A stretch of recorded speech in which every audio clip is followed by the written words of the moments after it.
वस्तुतः धर्म बुढ़ापे की अवस्था नहीं है, ये युवा होने का टानिक है। धर्म क्या है? बुढ़ापे की अवस्था नहीं है, युवा होने का टानिक है। लोग समझते हैं अपन को तो अभी जवानी है या बाल्यावस्था है और बीवी बच्चे देखना है, सर्विस बिजनेस देखनी है, खेलने खाने के दिन है इत्यादि समझते हैं।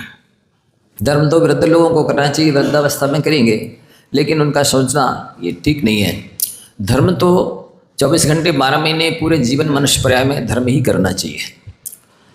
तो यहाँ कल बताया गया था कि लोग धर्म तो करते हैं, पर जैसी श्रद्धा विशुद्धि एकाग्रता के साथ करना चाहिए वैसे धर्म नहीं करते हैं। दृष्टांत दिया गया था कि विश्वास के महल में संदेह की छत ना हो, विश्वास के महल में संदेह की छत ना हो, अन्यथा वो तीनों मौसम में कष्टदायी होता है। बरसात में पानी आता है, ठंडी में हवा आती है, गर्मी में लू आती है, धूप आती है। इसलिए अपने श्रद्धालुओं को सच्चा बनाए और पक्का बनाए। लोगों को एक तो श्रद्धान है नहीं और है भी तो सच्चा और पक्का नहीं है, इसलिए उनका भला नहीं हो पा रहा, हो भी नहीं पाएगा। वे केवल अभिषेक पूजा पाठ को ही धर्म समझते हैं, और जब तक कि इसके सच्चे स्वरूप को ना समझे धर्म के, तब तक भी कुछ भी करते रहें। जब यहाँ तक कह दिया, जैसे लोग कोई भोजन पानी गरीबों को, भूखे प्यासा को भोजन पानी कराने को धर्म समझते हैं, कोई दिनहीन को वस्त्र आदि देने को धर्म समझते हैं, कोई और पढ़ाने लिखाने को बच्चों को धर्म समझते हैं, तो कोई अभिषेक मात्र कोई अपना कर्तव्य कीर्ति श्री समझ लेते हैं। कुछ ऐसे हैं कि एक आध पूजा कर ली, कुछ ऐसे हैं कभी तीर्थ यात्रा कर ली, कुछ ऐसे हैं कोई दान दे दिया थोड़ा बहुत, और धर्म के नाम पे थोड़ा बहुत कुछ करते रहते हैं। पर आचार्य भगवंतों ने क्या कहा है कि मुनिव्रत धार अनंत बार ग्रैविक उपजायो, पैनिज आत्म बिया ज्ञान बिना सुख लेश न पायो। जब अनंत बार मुनि भी बन गए और फिर भी वो कह रहे हैं आत्म ज्ञान बिना सुख लेश न पायो, आत्मिक ज्ञान के बिना लेश भी सुख नहीं मिला है। तो लोगों को समझना चाहिए, वे जो जरा सा धर्म करके संतुष्ट हो जाते हैं, रोज़ रोज़ सुबह उठे और उनका जो रूटीन है उसके आधार पे थोड़ा बहुत कुछ पुण्य के कार्य कर लिए तो कर लिए, और कहते हैं हम भी तो धर्म करते हैं, तो उनके लिए चुनौती है कि जब अनंत बार मुनि बनने के बाद भी सुख लेश मात्र भी नहीं मिला, कल्याण होने की बात तो दूरी है, सम्यक दर्शन तक नहीं हुआ। तो जब मुनि बनने से भी कल्याण नहीं हुआ और आप थोड़ा बहुत धर्म करके संतुष्ट हो रहे हैं, तो ये आपका अज्ञान ही है, अश्रद्धा ही है। इसलिए बहुत अच्छे से पहले शास्त्रों का अध्ययन चिंतन मनन करना चाहिए, श्रवण करना चाहिए, और फिर धार्मिक क्रियाएं करनी चाहिए, तो उससे अनंत गुना लाभ होता है। लेकिन अब भी भोले अज्ञानी मोही जीव सुनने ही समझने तैयार नहीं है, उनका तो जो रूटीन है वही करना है, तो लगता है उनकी होनहार अच्छी नहीं है। अभी उनको संसार में काफ़ी समय रहना है, इसलिए वे मन की कर रहे हैं। यदि संसार में नहीं रहना होता ना, तो वे शास्त्र के अनुसार करते। तो यहाँ पुनः एक शंका उठाई गई है। गाथा नंबर कौन सा है? 81। 81 गाथा है। इसमें लोगों की ऐसी भी मान्यता अभी भी हो सकती है, पहले भी रही होगी, कि जो पूज्य हैं वो पूज्य कोई भी हो सकते हैं, देवी देवता, उनके निमित्त बकरा बकरी इत्यादि का घात करने में और मार करके उसका मांस खिलाने में कोई दोष नहीं है, अथवा बकरा बकरी इत्यादि की बलि चढ़ाने में कोई दोष नहीं है, क्योंकि हम अपने लिए थोड़ी कोई हिंसा कर रहे हैं, हम तो भगवान के लिए, देवी के लिए, देवता के लिए कर रहे हैं। तो ऐसा मान करके कोई भी गुरु इत्यादि के लिए भी हिंसा नहीं करनी चाहिए, जीवों की बकरा आदि बकरी आदि को नहीं मारना चाहिए। ये गाथा नंबर 81 में कह रहे हैं, पढ़ेंगे। पूज्य निमित्तम गाते छागादीनम न कोपि दोषोस्ति इति संप्रदारे कार्यम नातिथि सत्वसंज्ञपनम। पूज्य निमित्तम घाते छागादीनां न कोपि दोषोस्ति इति संप्रदारे कार्यम नातिथि सत्संज्ञपनम। बोले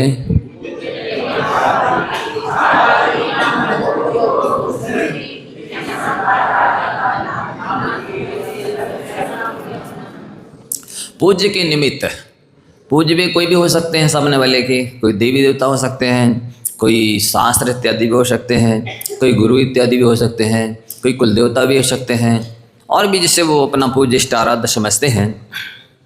उसके निमित्त छागादी नाम घाते कोपी दोषो नास्ति, बकरी इत्यादि की घात करने में कोई दोष नहीं है, ऐसा मान करके इति संप्रदारे, ऐसा विचार करके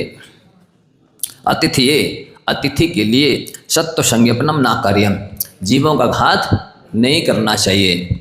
मतलब आप कितने भंग उठा करके आचार्य महाराज समाधान दे रहे हैं, ऐसी धारणाएं मान्यताएं पहले भी रही होंगी और हो सकता है।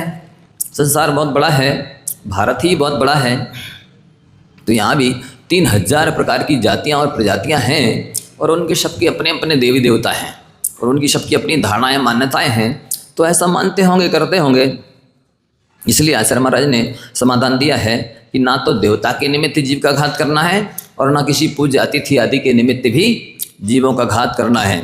जीव का घात करके उनका अतिथि सत्कार नहीं करना है, जीवों का घात करके किसी देवी देवता को प्रसन्न नहीं करना है, और धर्म के निमित्त भी किसी भी जीव का घात नहीं करना है। ये गाथा नंबर 81 में कही गई। लेकिन विचारों की दरिद्रता होने की वजह से बेचारे वे दुर्गति के पात्र होते हैं।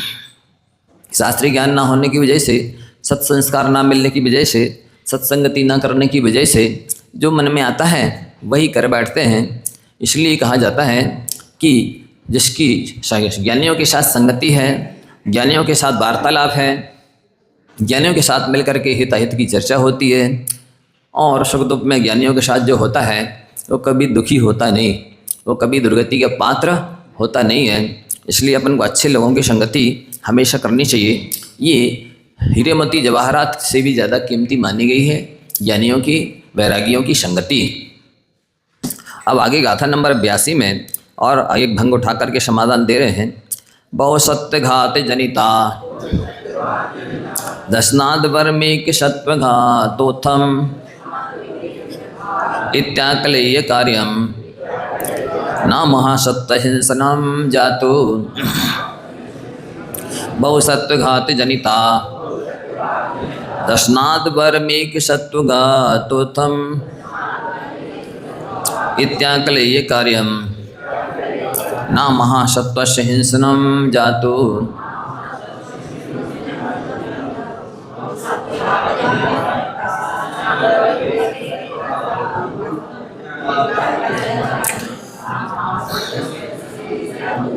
अब ऐसे ऐसे भी लोग हैं, ये भी कुतर्क करते हैं कि देखो संसार में जितने प्राणी हैं उनका भोजन एक दूसरे के शरीर से टिका है। जितने भी प्राणी हैं उनका भोजन एक दूसरे के शरीर के से ही भरता, पेट भरता है। कोई किसी से पेट भरता है, कोई किसी से भरता है। आप जैन लोग भी तो जीवों के ही शरीर से अपना पेट भरते हैं। जैसे मान लो सब्जी फल खाते हैं, वो क्या है? जीवों का शरीर ही तो है। पालक की भाजी या कोई मेथी की भाजी, पत्ते वाली शाक खाते हैं, वो क्या है? अनंत अनंत जीवों का पिंड है। एक एक पत्ते पर अनंत जीव रहते हैं, वो दिखते नहीं है। चाहे पालक की भाजी हो, मेथी भाजी हो, चने की भाजी हो, या कोई भी सब्जी फल हो, उसके आश्रित जीव रहते हैं। तो आप लोग भी तो जीवों के शरीर से अपना पेट भरते हैं। और गेहूँ चावल हैं, वो क्या है? वो भी तो जीवों के शरीर ही है। सो आप लोग अनंत अनंत जीवों के द्वारा अपना पेट भरते हो, और हमने एक ही बकरा को मारा है और खा लिया, अपना पेट भर लिया। तो ज़्यादा पापी तो आप लोग हैं, क्योंकि ज़्यादा जीवों को आपने मार के खाया। सब्जी फल खाए और जो भी चीज़ खाई है आपने, वो जीवों का ही शरीर तो है। सो आप लोग ज़्यादा हिंसक हैं। कौन? ये जो अहिंसा की चर्चा करने वाले हैं ना जैन लोग, ये ज़्यादा हिंसक है। शाकाहारी बोलते हैं अपने आप को, वेजिटेरियन, और ये ज़्यादा हिंसा करते हैं। सब खाते हैं, खूब रोज चाहिए, अनेक तरह की सब्जियां, भाजी चाहिए, फल चाहिए, और जो भी गेहूँ चावल भी इत्यादि खाते मान लो, तो वो भी जीवों का ही शरीर है। आप लोगों ने फसल उगाई है और हरी हरी फसल ही काटते कि नहीं है? तो उनको काटा और कूटा पीसा तो अनंत जीव मर गए। तो सामने वाला ये तर्क दे रहा है कि अनंत जीवों को मारने की अपेक्षा एक जीव को मार के खा लेना चाहिए, उसमें कम हिंसा होती है। बोलो आप लोग के पास क्या उत्तर है? हैं? क्यों गलत है? वो बोलेगा सामने वाला। बहुसत्व घात जनितात, देखो गाथा का अर्थ लगा और बताते। बहुसत्व घात जनितात, बहुत सारे जीवों के घात से उत्पन्न हुआ। अस्नात, भोजन से। एक सत्व घातोत्तम परम, एक जीव के घात से उत्पन्न हुआ भोजन श्रेष्ठ है, ठीक है। इति आकलेय, ऐसा विचार करके जातु बल कभी भी महासत्व से हिंसनम ना कार्यम, महा बड़े प्राणी का घात, बड़े प्राणी की हिंसा, मछली हो, मुर्गा हो, बकरा हो इत्यादि कोई भी जीव नहीं मरना चाहिए। आपसे मान लो कोई प्रश्न करता है या तर्क करता है तो आपको बोलना चाहिए, क्या बोलना चाहिए कि देखो मान लो कोई ने 1 करोड़ एक इंद्रिय जीवों की हिंसा की और एक जीव ने 2 इंद्रिय की हिंसा की। 2 इंद्रिय की हिंसा करने वाले को ज़्यादा पाप लेगा। एक व्यक्ति ने 2 करोड़ 2 इंद्रिय जीवों की हिंसा की और एक व्यक्ति ने 1 3 इंद्रिय जीव की हिंसा की। 1 3 इंद्रिय की हिंसा करने में ज़्यादा पाप लगेगा। 1 करोड़ 3 इंद्रिय जीवों की हिंसा की है और 1 4 इंद्रिय जीव की हिंसा की है। 1 4 इंद्रिय जीव की हिंसा में ज़्यादा पाप लगेगा। 1 करोड़ 4 इंद्रिय जीव की हिंसा की है और 1 असैनी पंचेंद्रिय की हिंसा की है। 1 असैनी पंचेंद्रिय की हिंसा करने में ज़्यादा पाप लगेगा। इसी तरह 1 करोड़ असैनी पंचेंद्रिय जीवों की हिंसा करो और चाहे 1 सैनी पंचेंद्रिय जीव की हिंसा करो, ज़्यादा पाप लगेगा। इसी तरह 1 करोड़ पशुओं की हिंसा करो और चाहे 1 मनुष्य की हिंसा करो, 1 मनुष्य की हिंसा करने में ज़्यादा पाप लगेगा। 1 करोड़ सामान्य मनुष्यों की हिंसा करो और 1 वीतराग देवशास्त्र गुरु के उपासक की हिंसा करो, ज़्यादा पाप लगेगा। इसी तरह 1 करोड़ सामान्य देवशास्त्र गुरु की भक्ति करने वाले की हिंसा करो और चाहे 1 सम्यक दृष्टि की हिंसा करो, ज़्यादा पाप लगेगा। इसी तरह 1 करोड़ सम्यक दृष्टियों की हिंसा करो और चाहे 1 प्रतिमाधारी की हिंसा करो, ज़्यादा पाप लगेगा। और करोड़ों करोड़ों ऐसे लगाते जाइए कि 1 करोड़ 1 प्रतिमाधारी की हिंसा करो और 1 2 प्रतिमाधारी की हिंसा करो, ज़्यादा पाप लगेगा। 1 करोड़ 2 प्रतिमाधारियों की हिंसा करो और चाहे 1 3 प्रतिमाधारी की हिंसा करो, ज़्यादा पाप लगेगा। 1 करोड़ 3 प्रतिमाधारी की हिंसा करो और चाहे 1 4 प्रतिमाधारी की हिंसा करो, ज़्यादा पाप लगेगा। ऐसे उत्तरोत्तर 11 प्रतिमा तक बढ़ाते जाइए। फिर 1 करोड़ 11 प्रतिमाधारियों की हिंसा करो और 1 उपचार से महाव्रती जो आरिका है उसकी हिंसा करो, ज़्यादा पाप लगेगा। 1 करोड़ आरिकाओं की हिंसा करो और 1 मुनि महाराज की हिंसा करो, ज़्यादा पाप लगेगा। उसमें भी उत्तरोत्तर जितना जिनके पास ज्ञान है, त्याग है, वैराग है, तपस्या है, उत्तरोत्तर उनकी हिंसा करने में उतनी अनंत अनंत गुना ज़्यादा पाप लगेगा। आप पूछेंगे क्यों? इसलिए कि ये पर्याय उत्तरोत्तर दुर्लभ है, बड़ी कठिनाई से मिलती हैं और इनकी प्राप्त करने में करोड़ गुना उत्तरोत्तर ज़्यादा पुण्य चाहिए पड़ता है। दुर्लभ है एक बात, बड़ी कठिनाई से मिलती है और साथ ही अनंत गुने ज़्यादा पुण्य से मिलती है। और तीसरी बात है इनमें उत्तरोत्तर आत्म कल्याण करने की क्षमता ज़्यादा आती जाती है। समझ रहे ना? जितने ज़्यादा आप व्रत नियम संयम को बढ़ा लेंगे उतना ज़्यादा कल्याण करने की योग्यता क्षमता ज़्यादा है। इसलिए वो जो कल्याण करने की योग्यता उसमें उत्तरोत्तर ज़्यादा थी तो उसके मारने पर उतना उत्तरोत्तर अनंत गुना ज़्यादा पाप का बद्ध भी होता है। तो ऐसा समझना चाहिए। एक तो ये हो गया। दूसरा शास्त्रीय उत्तर ये है कि कोई यदि ये कहे कि भाई आपने इतने सारे गेहूँ चावल दाल इत्यादि को उगा करके काट करके और ये सब बनाया, अपना कूट पेश करके भोजन बनाया, इसमें अनंतों जीवों की हिंसा हो गई। और जो सब्जी फल इत्यादि को आपने बना करके बघार करके खाए, इनमें अनंत जीवों की हिंसा हो गई। तो आप ज़्यादा पापी और हमने एक ही जीव को मार के खाया, वो कहे सामने वाला, तो हम कम पापी हैं। तो आपको ये भी उत्तर देना है कि देखो एक इंद्रिय का शरीर मांस नहीं कहलाता क्योंकि उसके शरीर में धातु उपधातु हड्डी इत्यादि नहीं होती है। और 2 इंद्रिय से मांस संज्ञा प्रारंभ हो जाती है। उनके शरीर में धातु उपधातु में खून पीप मांस इत्यादि रहता है, तो वो मांस संज्ञा को प्राप्त है। तो इसलिए तीसरी बात ये ध्यान रखना कि वो मांस है तो एक इंद्रियों का शरीर अभक्ष नहीं है। हाँ ये है कि जमी कंद हो, तो अभक्ष माना जाएगा, गणंत जैसे बोलते हैं, क्योंकि वो अनंत काय है। और द्वेंद्रिय आदि का शरीर मांस कहलाता है, अभक्ष होता है। तो अभक्ष भक्षण करने वाला नरक जाता है, और ये भक्ष का भक्षण करने वाला नरक नहीं जाता है। ये सारे प्रश्न उत्तर आपके पास होना चाहिए। चौथी बात कि जैसे वो कहे कि वो एक इंद्रिय भी जीव हैं, आत्माएं हैं, और ये दो इंद्रिय आदि भी जीव हैं, आत्माएं हैं, तो चाहे इनकी हिंसा करो चाहे उनकी हिंसा करो, एक ही बात है। तो उनको बोलना कि जैसे स्त्री की अपेक्षा से तो सब बराबर हैं, लेकिन पत्नी में और माता में अंतर है कि नहीं? बोलो। नहीं, स्त्री तो है, बराबर है सब, नहीं है ना? हाँ, तो जैसे ये स्त्री और माता बराबर नहीं है, वैसे ही एक इंद्रिय और दो इंद्रिय आदि जीव बराबर नहीं है। नल का पानी और नाली का पानी बराबर है, नहीं है ना? हाँ, ऐसे ही इसमें भी समझना कि एक इंद्रियों का शरीर तो वो नाली के पानी जैसा है, और दो इंद्रिय आदि जीवों का शरीर नाली के पानी जैसा है। तो नल का पानी एक इंद्रिय आदि का शरीर है, वो सेवन किया जा सकता है, और नाली के पानी के स्थानापन्न जो दो इंद्रिय आदि जीवों का शरीर है वो सेव्य भक्ष नहीं है। आ रहा समझ में वकील साहब? आ रहा है ना? हाँ, ये तर्क भी हैं और आगम के प्रमाण भी हैं अपने पास, आपको रखना चाहिए। नहीं, आप प्रश्न करते हैं, कोई आपके बेटे नाती पोते भी प्रश्न करते हैं, उत्तर नहीं दे पाते, ए चुप रहे, ज़्यादा मत बोल, जी तो कोई उत्तर नहीं हुआ। आप तो उसका समाधान करके चुप करिए, उसको संतुष्ट करिए, ना कि डांट करके चुप करना उसको, ऐ ज़्यादा बोलता है चुप रहे, ये तो कोई बात नहीं हुई। आप उसको समझाइए ना, क्यों ऐसा करते हैं, ऐसा क्यों नहीं करते हैं। यदि ऐसा करना है तो क्यों करना है, और ऐसा नहीं करना तो क्यों नहीं करना।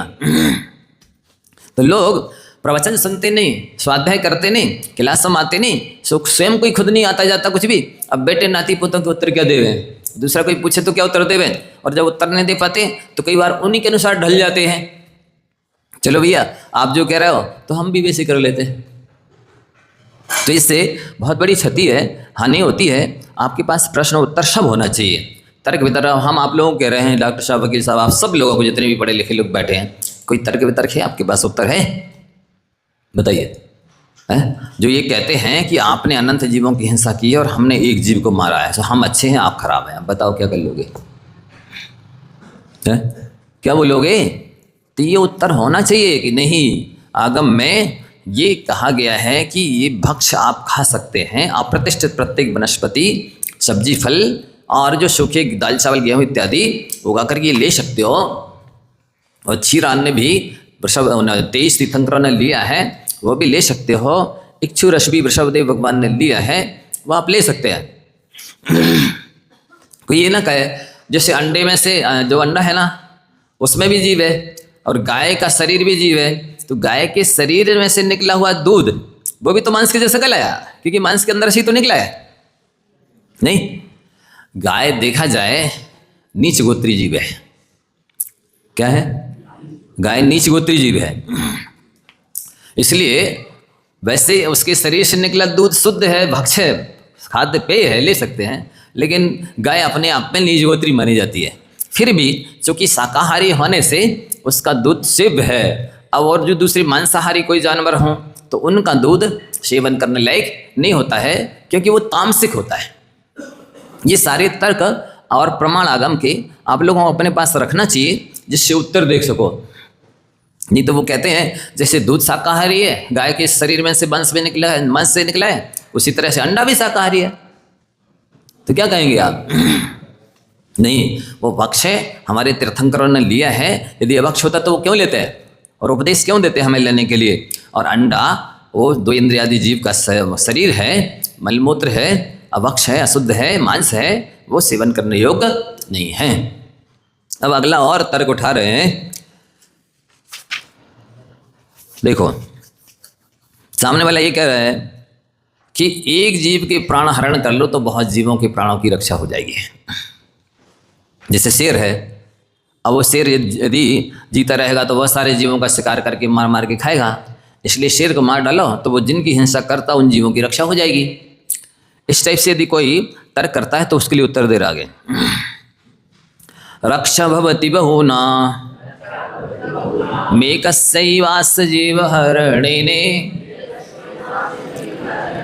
इति मत्वा कर्तव्यम ना हिंसनम हिंस्रशत्वानाम रक्षा भवति बहुना मेकस्यैवास्य जीवहरणेने इति मत्वा कर्तव्यम न हिंसनम हिंसृषत्वानाम।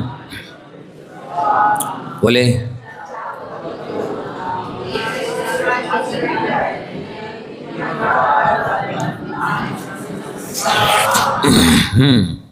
अब बोलते हैं कि हिंसृषत्वानाम, जितने भी हिंसक जीव हैं, बिल्ली है, सांप है, चीता है, व्याघ्र है, शेर है, ये हिंसक प्राणी हैं। और भी जितने मांसाहारी प्राणी हैं वो यदि जीते रहते हैं तो हिंसा करते रहते हैं, जीवों को मार मार के खाते रहते हैं। इसलिए इन जीवों को मार देना चाहिए, जिससे कि और अनेक जीवों की रक्षा हो जाएगी। समझ रहे? तो हिंसृषत्वानाम हिंसनम, जीव एक जीव हरणेने बहुनाम जीवानाम रक्षा भवति इति मत्वा हिंसनम न कर्तव्यम। एक जीव को मारा, एक शेर को मार दिया मान लो, तो बहुत सारे जीवों की रक्षा होगी ना, क्योंकि वो जीता रहता तो अनेक जीवों का शिकार करता, मार मार के खाता। तो सिंह को मार दिया, बाकी की रक्षा हो गई। इसी तरह से व्याघ्र है, चीता है और सांप इत्यादि हैं, इनको मार दो तो बाकी सब जीवों की रक्षा हो जाएगी। आप लोगों का क्या करना है? बोलो वकील साहब, ठीक है ना? एक जीव को मार दो, शेर को, व्याघ्र को या सांप को, तो बाकी जीवों की रक्षा हो जाएगी। तर्क क्या है? सिर हिलाने से क्या होता है? नहीं, जियो और जीने तो कहा है, लेकिन हम जीने के लिए तो कह रहे हैं कि ये मर जाएगा तो बाकी जीते रहेंगे। एक को मारने से 100 बच रहे, तो हम एक ही तो मार रहे, 99 100 तो बचा रहे। एक हिटलर के खत्म होने से महाराज जी बहुत से यहूदी बच गए। तो यही जो हम कह रहे हैं ना, यही तो यहाँ कहा जा रहा है। तो जैसे हिटलर को मार दे, इसी तरह सिंह को मार दो, व्याघ्र को मार दो, बिल्ली को मार दो। बोलो नहीं, सुनो, इतने से सामने वाला संतुष्ट नहीं होगा। देखो हम बताते हैं क्या करना। जैसे मान लो कहा कि इस सिंह को मार दो तो इसके द्वारा होने वाली हिंसा बच जाएगी। अब जो सिंह को मारेगा उसके लिए आप कहेंगे कि इसको हम मार दे रहे तो सिंह की रक्षा हो जाएगी, और जो उसको मारेगा उसको तीसरा कहेगा इसको हम मार दे रहे तो उसकी रक्षा हो जाएगी। एक दूसरे को कहेंगे हम उसको मार देंगे तो उसकी रक्षा हो जाएगी, हम उसको मार देंगे तो उसकी रक्षा हो जाएगी। तो इस तरह से हिंसा मिटने वाली नहीं है, अहिंसा से ही अहिंसा का पालन होने वाला है। ऐसा समझिए आप। कोई भी हो, मान लो इतने सारे सिंह हैं, एक सिर तो है नहीं, इतने सारे सिंहों को जो मारेगा वो तो महासिंह हो गया है, वो तो और ज़्यादा हिंसक हो गया। उतने सारे सिंहों को मारा, तो जो उतने सारे सिंहों को मारेगा उसको वो सामने वाला कहेगा हम मार दे रहे हैं। इसी तरह से बहुत सारे व्याघ्र हैं, बहुत सारे सांप हैं, बहुत सारी बिल्लियां हैं, तो किस किस को मारोगे?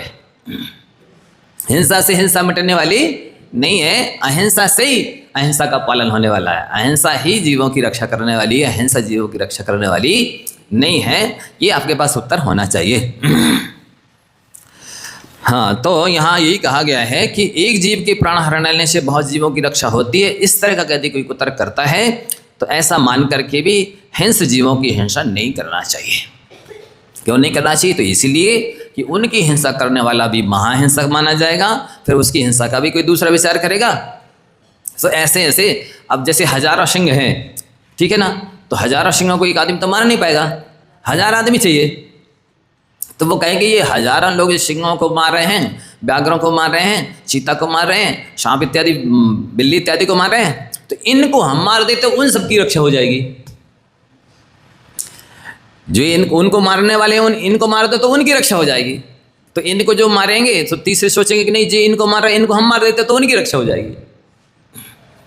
तो हिंसा से हिंसा रुकने वाली नहीं है, अहिंसा के द्वारा ही अहिंसा का पालन हो सकता है। ऐसा विचार करके हिंसक जीवों को भी नहीं मानना चाहिए। नहीं तो कोई कहने लगे ये जो दाढ़ी वाले हैं ये मांसाहारी, इनको मार दो तो उनकी रक्षा हो जाएगी, तो इनको जो मारेगा वो उसकी भी दूसरा हिंसा करेगा।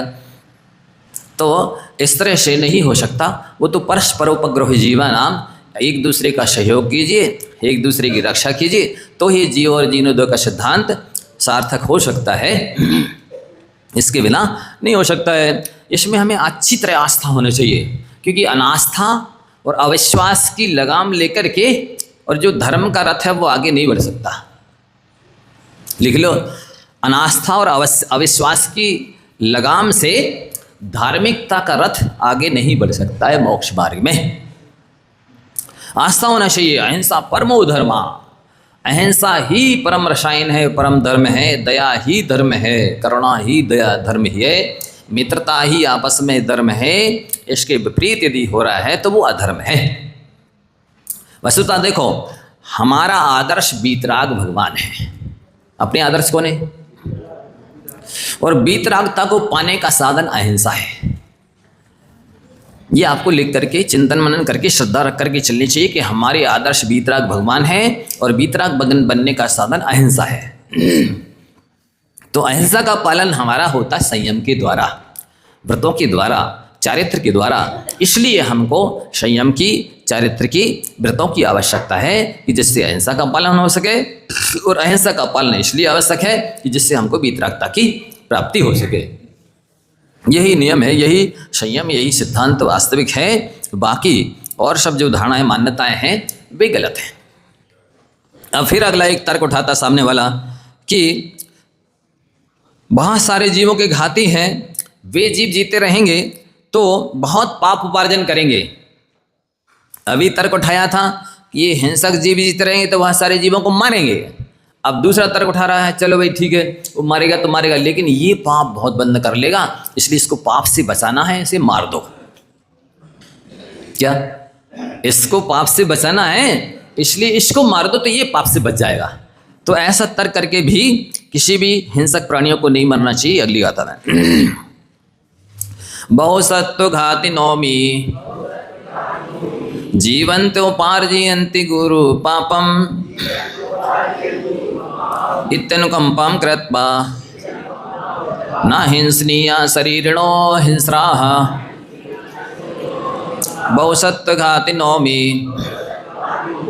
जीवन्ति उपार्जयन्ति गुरु पापम इत्यनुकंपां कृत्वा न हिंसनीया शरीरिणो हिंस्याः हिंस्रा।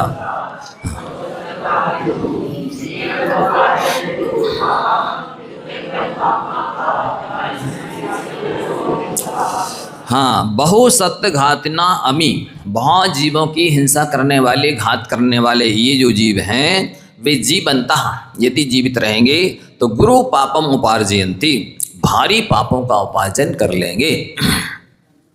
इति अनुकंपाम कृत्वा, ऐसी दया करके भी हिंस्रा शरीरो ना हिंसनीया, हिंसक प्राणियों को भी नहीं मारना चाहिए। पहले वाली जीव गाथा में क्या कहा था कि एक जीव के घात करने से बहुत की रक्षा होती, ऐसा मान कर भी नहीं, उन जीवों की रक्षा का लक्ष्य लेकर के भी नहीं मारना इस हिंसक को।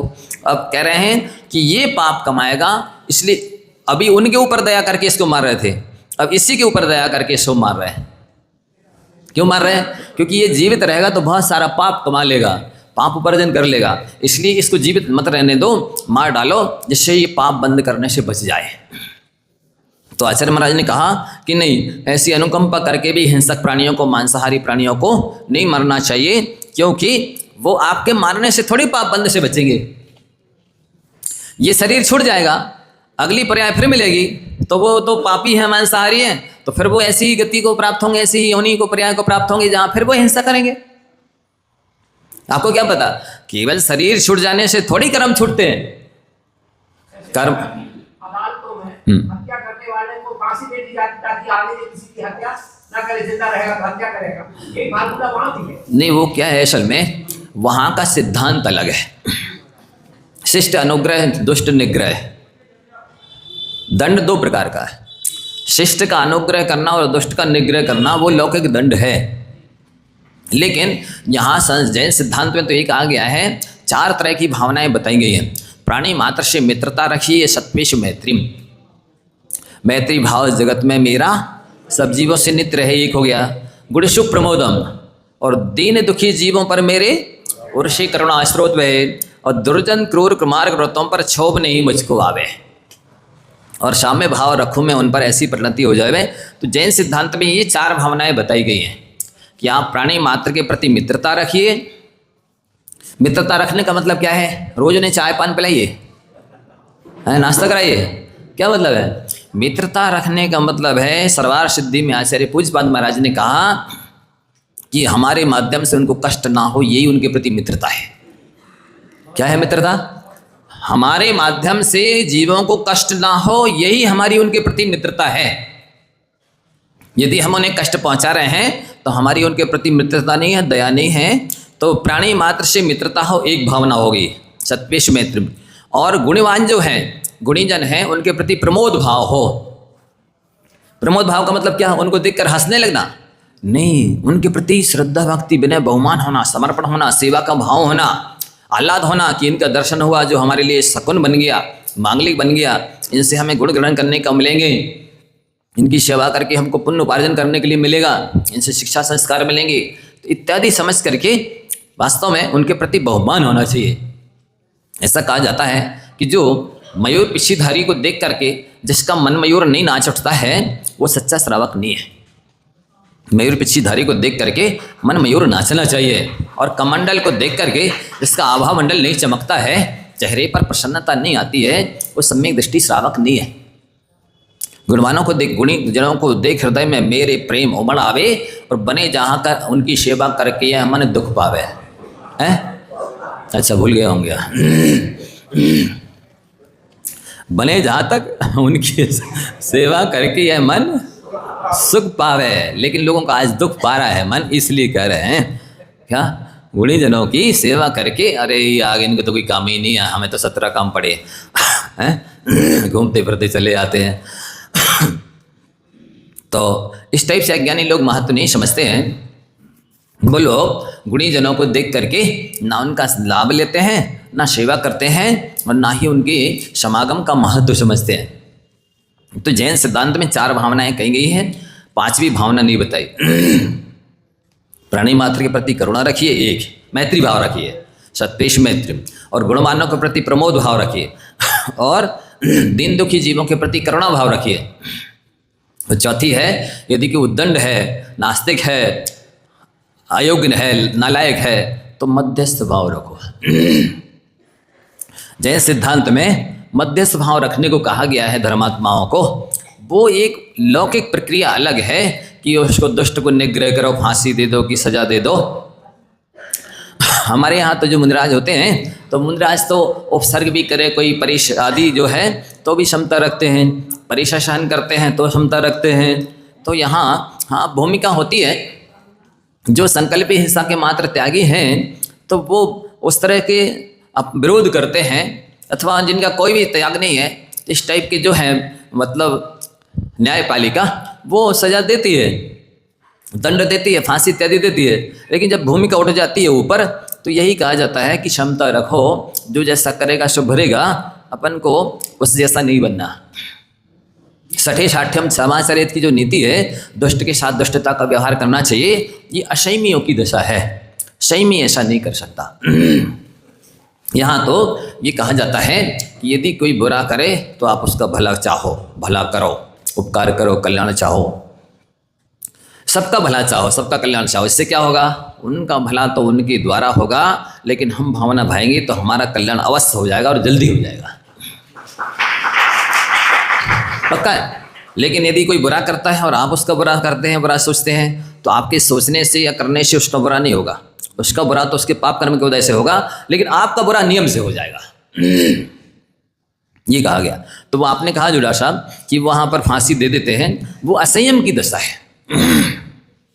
ऊपर की भूमिका में तो यही कहा जाता है कि माध्यस्थ भावम विपरीत वृत्तो, ऐसा विपरीत वृत्ति वाले जो हैं उनके साथ माध्यस्थ भाव रखें, तटस्थ भाव रखें, यही अपना कर्तव्य है। तो यहाँ पर अन्य जीवों की ये हिंसा करेगा, इसलिए भी इस हिंसक प्राणी को नहीं मानना है। इस गाथा में कहा कि ये हिंसा करके पाप करेगा, इसलिए इस पर दया करके भी इसे नहीं मानना है। अब अगली गाथा में कह रहे हैं कि कोई जीव बहुत दुखी है, छटपटा रहा है, तड़फ रहा है, दुखी हो रहा है, तो उस दुखी प्राणी को देख करके उसकी जल्दी से हत्या कर देनी चाहिए। क्यों? जिससे दुख से छूट जाएगा, छुटकारा पाया जाएगा, दुख से इसको मुक्ति मिल जाएगी। तो ऐसा सोच करके भी दुखी जीव को नहीं मारना है। बहु दुख संज्ञ पिता प्रयान्ति त्वच्चरेण दुःख विच्छित्तिम इति वासना कृपाणि मादाय न दुःखिनोऽपि हन्तव्याः बहु दुःखः संज्ञपितः प्रयान्ति त्वच्चरेण दुःख विच्छित्तिम इति वासना कृपाणि मादाय न दुःखिनोऽपि हन्तव्याः।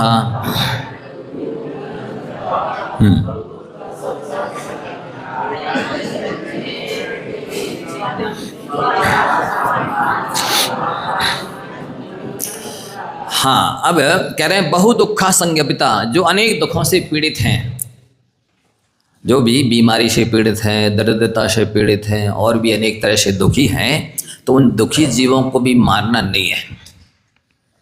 ऐसा सोच करके कि ये अचरेण दुख विच्छित्तिम प्रयान्ति, हम इनको मार डालेंगे तो ये दुखों से छुटकारा पा जाएंगे, ऐसा सोच करेगी। इति वासना कृपणी, इस तरह की वासना रूपी तलवार को, छुरी को लेकर के दुखिनो ना हंतव्या, दुखी जीवों को नहीं मारना चाहिए। आचार्य महाराज ने गाथाएं तो लिखी, पर ये नहीं बताया क्यों नहीं मारना चाहिए। हैं, बता देते तो हमारी क्या जरूरत पड़ती है? हैं, आप लोग खुद ही नहीं पढ़ लेते। इसी में सब बता देते, आपने कह तो दिया ऐसे जीव को नहीं मारना, ऐसे जीव को नहीं मारना, ऐसे जीव को नहीं मारना, तो क्यों नहीं मारना? सभी सही में लिख देते तो हमारी फिर जरूरत नहीं पड़ती, फिर तो आप सब पढ़ लेते और कहते महाराज चतुर्विवास कराने की आवश्यकता नहीं है। तो देखिए, इसलिए जो भी व्यक्ति बीमारी से दुखी है, डर से दुख है, भोग से दुखी है, गरीबी से दुख है, उसे दुखी है वो जीव, और अनेक तरह के दुखों से दुखी है, तो आप उसे मार डालेंगे तो मारने मात्र से सुखी थोड़ा ही होगा वो दुखी क्यों हुआ है? पाप कर्म के उदय से। तो जब तक पाप कर्म नष्ट ना करे वो जीव, तब तक वो सुखी हो ही नहीं सकता है। आप इस शरीर से उसको मार डालेंगे, छुड़ा देंगे, उसकी आत्मा निकल करके अन्य शरीर धारण कर लेगी, और उसकी जो आत्मा में पाप बंधे हैं उनको उस शरीर में जाकर के भोगेगी। इसलिए इनको मारने की आवश्यकता नहीं है। इसलिए तो ये कहते गवर्नमेंट से जो है ना, सरकार बहुत सारी सहयोग सुविधाएं दे रही है गरीबों को, जो पीड़ित हैं उनको दवाइयाँ दे रही है, इनके पास रहने के लिए घर नहीं, घर दे रही, वस्त्र दे रहे, भोजन पान दे रहे, सारे लाइट बिजली नल पंखा जो भी चाहिए सब सुविधाएं दे रहे हैं। लेकिन वे सुखी क्यों नहीं हो रहे? सरकार सब कुछ दे रही है, इसके बाद भी वे दुखी क्यों हैं? उनके दुख की वजह है एक तो उनके पाप कर्म का उदय, दूसरी बात जब तक आप उनके अंदर का अज्ञान नहीं निकालें कि कैसे सुख हुआ जाता है और दुख किस वजह से होता है, ना आप वो ज्ञान दे रहे और ना कोई सत्संगति है, ना कोई सत्संस्कार है। तो जब तक सत्संस्कार नहीं मिले, सत्संगति नहीं मिले, सद्ज्ञान नहीं मिले और व्यक्ति के अंदर पुण्य ना हो, तब तक वो कैसे सुखी हो जाता है? तो ना सरकार पुण्य दे रही है, ना संस्कार दे रही है, ना संगति दे रही है और ना ज्ञान दे रही है। तो ऐसे कुछ भी दे दें उनको, वे सब दारू पी लेंगे, मांस खा लेंगे, उल्टे सीधे काम करेंगे, जुआ खेल लेंगे, फिर जो कहते हो भिखारी के भिखारी बने रहेंगे, फिर जो कहते हो दुखी के दुखी बने रहेंगे, फिर जो कहते हो बीमार के बीमार बने रहेंगे। यही बात यहाँ पर अपन को लागू करनी है। किसी जीव को आपने देखा ये दुखी है, चलो इसको मार डालो जिससे ये दुखों से छुटकारा पा जाए। तो शरीर छूटने से दुख नहीं छूटते हैं, क्योंकि आत्मा में जो पाप कर्म बने हैं वो पाप कर्म उसको नए शरीर दूसरे शरीर में ले जाएंगे और दूसरे शरीर में ले जा करके वहाँ दुखी करेंगे। तो ये सुखी करने का उपाय नहीं है। जीवों को सुखी बनाने का उपाय धर्म है। किससे सुखी होते हैं जीव? जीव तो धर्म से ही सुखी होते हैं, होते थे, भविष्य में होंगे। इनको सुखी करने की सामर्थ्य अन्य किसी में नहीं है, दुनिया के किसी भी साधन में, ना व्यक्ति में है, ना वस्तु में है। इसलिए इन्हें दुखी होने पर भी मारने को नहीं कहा गया। इनको दुख से छुटकारा दिलाना है तो इनको धर्म का उपदेश दो, ये धर्म धारण करें, ये दान पूजा करें, ये स्वाध्याय करें, ये सत्संगति करें, ये पाप छोड़ें, अन्याय छोड़ें, अवक्ष छोड़ें, अनीति छोड़ें, व्यसन छोड़ें, तो सुखी होंगे। सुख वो कोई बताता नहीं है। इनको ये सुविधाएं दे दो, इनको ये सुविधाएं दे दो, सुविधा दोगे वो और दुविधा में पड़ जाएंगे। क्योंकि अज्ञानी के लिए, पुण्यहीन के लिए जो चीज पुण्यात्मा को, ज्ञानी को सुख देती है वही चीज अज्ञानी को दुख देती है। कल दृष्टांत दिया था ना, कि जो हवा जंगल की अग्नि को तो बढ़ा देती है, वही हवा दीपक को बुझा देती है। समझ में आ रहा है? कठिन लग रहा? हाँ, जो हवा जंगल की आग को बढ़ा देती है, वही हवा दीपक की आग को बुझा देती है। ठीक इसी प्रकार से जो सुख सुविधाएं, जो भोगोपभोग की सामग्री, जो पैसा एक ज्ञानी को सुखी बना सकता है, वही सारी चीजें अज्ञानी को दुखी बना देती है। इसलिए क्या करना है आप सभी को? खुद को सुखी होना है, अपने बेटा बेटी को सुखी करना है, अपनी परंपरा को सुखी बनाना है। तो उनसे कहो सद्ज्ञान सम्यक ज्ञान प्राप्त करो, अच्छे संस्कार प्राप्त करो। भी कहाँ मिलेंगे? सत्संगति में सद्ज्ञान मिलता है, सत्संस्कार मिलता है, और पुण्य भी मिलता है, धर्म भी प्राप्त होता है। ये सारी चीज़ें प्राप्त करो तो आप सुखी होगे, आपके इष्ट मित्र सुखी होंगे, प्राणी मात्र सुखी होगा। तो इन सब चीज़ों को तो छोड़ के बैठे हैं, ना तो धर्म करना, ना सद्ज्ञान प्राप्त करना, ना सत्संगति प्राप्त करना, ना सत्संस्कार प्राप्त करना। लौकिक पढ़ाई खूब पढ़ो, खूब पढ़ो, और पढ़ो बेटा, अच्छी रैंक बनाओ, अच्छी जॉब प्राप्त करो, खूब पैसे कमाओ, खूब फैसिलिटी जोड़ो, खूब भोगो, सुखी हो जाओगे।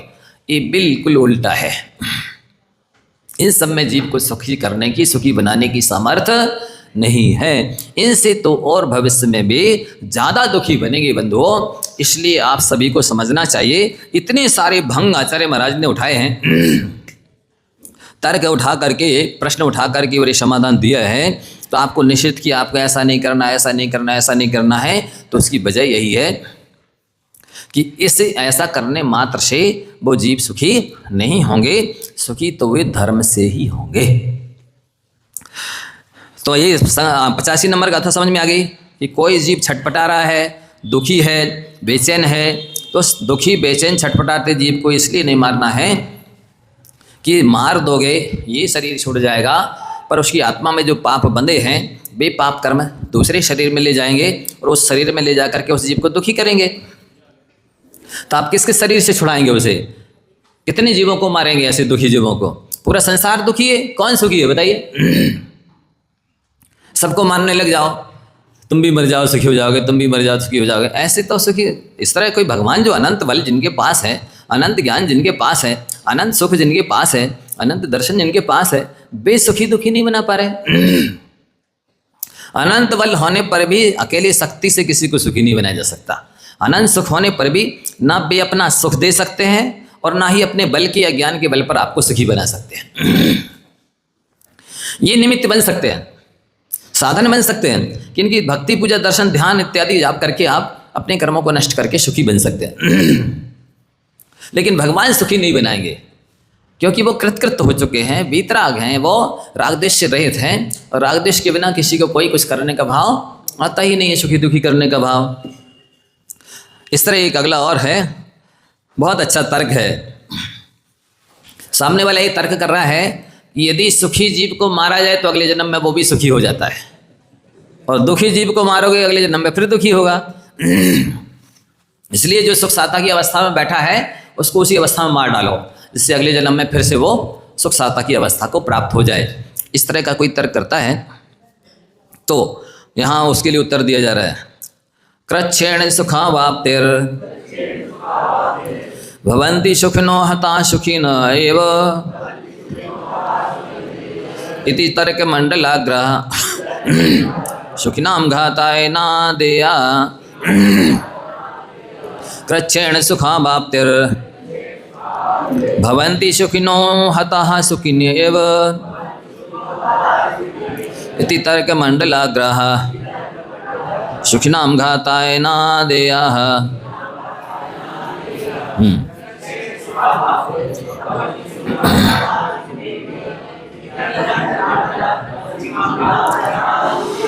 सुख अवाप्ति कृच्छ्रेण भवति। सुख की प्राप्ति बड़ी कठिनाई से होती है। बड़ी कठिनाई से क्या होती है? क्योंकि उनकी सत्ता में पुण्य होवे, धर्म होवे, तो उसके बल पर वो सुखी बने, और वो नहीं है तो ये कह रहे हैं कि सुख की प्राप्ति कठिनाई से होती है, और सुखी अवस्था में मारे गए जीव अगले जन्म में सुखी ही होते हैं। दुखी अवस्था में मरेंगे तो अगले जन्म में पुनः दुखी होंगे, और सुखी अवस्था में मरेंगे तो अगले जन्म में पुनः सुखी होंगे। इति तर्क मंडलाग्रह। इस प्रकार की तर्क रूपी तलवार लेकर के और सुखिनो घाताय ना आदेया, सुखी जीवों को मारने के लिए ग्रहण नहीं करना चाहिए, इस सुखी अवस्था में मार दो। तो इसका उत्तर समझ में आया कि सुखी अवस्था में मरने से सुखी नहीं होते हैं, वो तो इस जन्म में धर्म कमा के जाएं, पुण्य कमा के जाएं, पापों का नाश करके जाएं, तो अगले जन्म में सुखी होंगे। सुखी अवस्था में मरने मात्र से कोई अगले जन्म में सुखी नहीं होता। वस्तुतः जब ये जीव अपनी 3 तरह की प्रकृति अपना ले तो वर्तमान में भी सुखी रहे और भविष्य में भी सुखी हो जाए। 3 सूत्रों को आप लोग आज याद कर ले, समय हो रहा है। एक तो ये है, अपने मन को पानी की तरह बनाइए। क्या मतलब? पानी की अनेक विशेषताएं हैं। एक तो पानी निर्मल होता है तो आप अपने मन को निर्मल बनाइए। दूसरी पानी की विशेषता है, पानी ठंडा होता है। पानी की प्रकृति शीतल है तो आप अपने मन को शीतल बनाइए। तीसरी पानी की विशेषता है, क्या विशेषता है? नहीं, वो तो निर्मल में आ गया, निर्मल और स्वच्छ कार्दवाची है, आपको नहीं पता, हम बताते। सुनो, पानी जिसके साथ मिला दो उस वही रंग में ढल जाता है, रंग जाता है, और साथ ही जिस बर्तन में रख दो उसी में बन जाता है।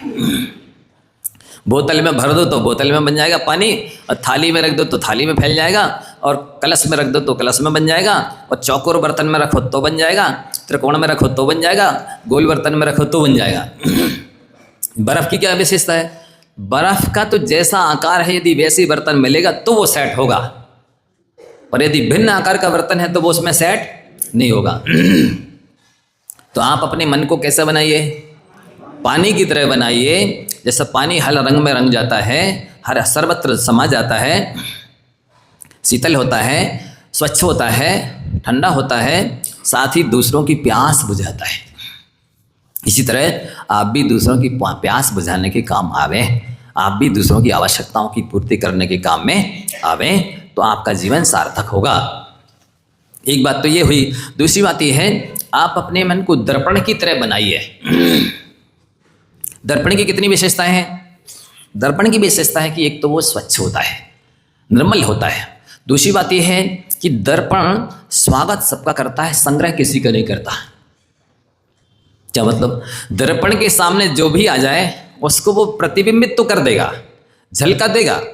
आप हंसते हुए आएंगे तो हंसता हुआ दिखा देगा, और रोते हुए आएंगे तो रोता हुआ दिखाई देगा, और आप चिढ़ाते हुए आएंगे तो चिढ़ाते हुए दिखा देगा, लेकिन अपने अंदर में समाहित नहीं करेगा।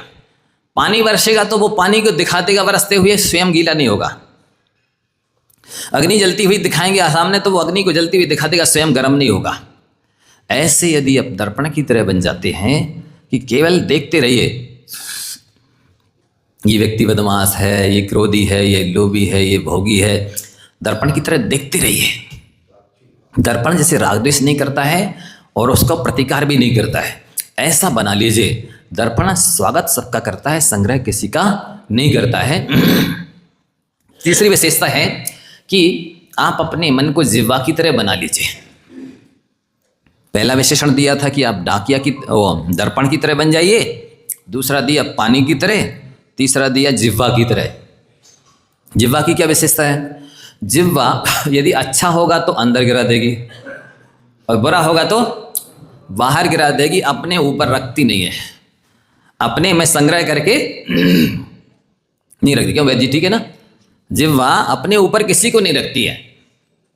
इसी तरह आप भी पदार्थ अपने में संग्रह करके ना रखें, अपने साथ ना रखें। जो जैसा है उसको वैसा उस स्थान में रहने दें।